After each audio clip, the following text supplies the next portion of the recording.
દિવ્યાંગજનો માટે વિદ્યા સહાયકની ભરતી જાહેર કરવામાં આવી છે। ધોરણ 1 થી 5 માં 3715 જગ્યાઓ ભરાશે। ધોરણ 6 થી 8 માં 469 જગ્યાઓ ભરાશે। દિવ્યાંગ ઉમેદવારો માટે આ ભરતી જાહેર કરવામાં આવી છે।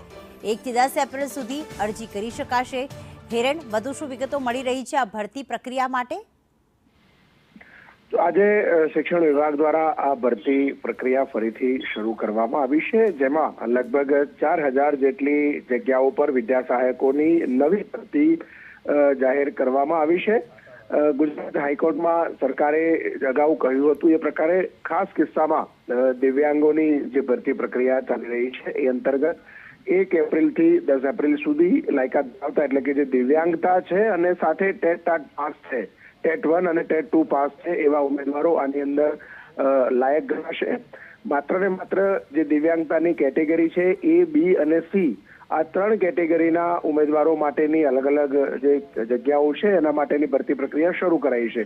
જે ઉમેદવારો મળશે એ જગ્યાઓ ભરવામાં આવશે। બાકી રહેતી જગ્યાઓમાં ફરીથી અન્ય દિવ્યાંગતા ધરાવતા ઉમેદવારોની જે તે વખતે ભરતી જાહેર થાય ત્યારે ભરવાની એ પ્રકારની જોગવાઈ પણ કરવામાં આવી છે। ખાસ કિસ્સામાં લગભગ 15,000 જેટલી જગ્યાઓ સરકાર દરેક વિભાગોમાં ભરી રહી છે।